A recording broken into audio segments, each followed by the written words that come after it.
Clinical trials are the way that we generate evidence to support our treatment decisions. So if we don't have evidence, then we don't know whether our treatments are going to be effective, we don't know the side effects. So clinical trials are critically important in determining how effective a treatment is. And if we don't do clinical trials, then regulatory bodies don't approve the medicines and we can't actually use them in many cases. The problem with neuroendocrine tumours are that they're very rare tumours, and historically it's been very, very difficult to get trials done because it's difficult to recruit patients. But in the last few years there have been a number of very, very important trials which have been done across the world collaborating on these rare tumours, and we've generated robust evidence for new drugs which are now regarded as standard of care. However, the effectiveness of these drugs is quite limited.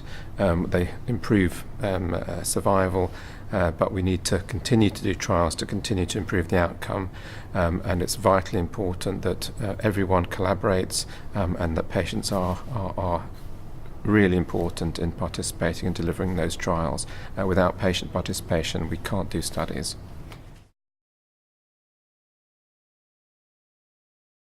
Through the Net Patient Foundation fundraising, we started an organisation called Transnet, which is really looking at not at therapeutic developments, but at development of biomarkers, or trying to understand the biology of these tumours in order to develop new treatments in the future.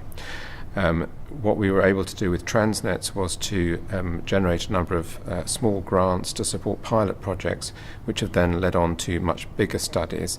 So it's been critically important in an area where it's very difficult to get funding to actually kickstart these projects to generate the pilot data which justifies bigger investment.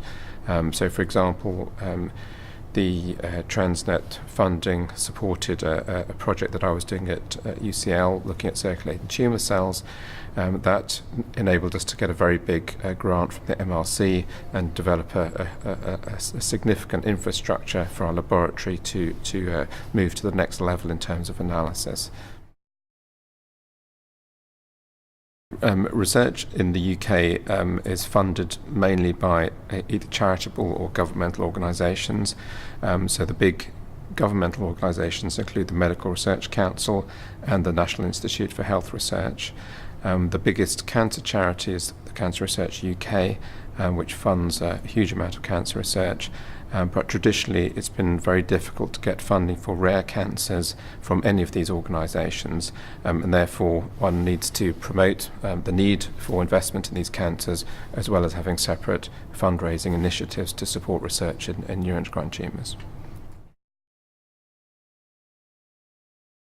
In NETs now, clinical trials, it's great. There are a number of them that come through, and over the last 10 years, the kind of what we call the portfolio, the number of different trials has increased. I think it's becoming more and more important to have the clinical trials, especially with the way healthcare is going. You need a lot of good evidence to be able to kind of get treatments licensed and approved. So, and it was also helpful to know what we're doing is actually in the best interest of the patient. Historically, we've always gone with what we think is right, but it's actually good to actually prove that. I'm a big fan of kind of clinical trials, and I think it actually offers, one, earlier access to therapies, but two, also much closer patient follow-up, patient engagement in their care. So I think all those things are very positive. In terms of the different phases, obviously kind of phase 1 is very experimental. It's kind of more of a dosing, kind of an understanding of the pharmacodynamics, or how the drugs work in the body and tolerability. And then beyond that, phase 2 is when you take a drug and put it into there can be different levels of phase 2, but say usually it's kind of either a one-arm trial, just assessing again dosing schedules and tolerability and response rates. And then kind of the ones that most of the centres get involved with are kind of the randomised phase 3 studies, which are the ones that led to results like Clarinet and Promid, which are usually kind of large studies, usually with 2 arms or more, and kind of give very good quality evidence, and that's the evidence that often is used to then work out whether a drug can be licensed and how effective it is.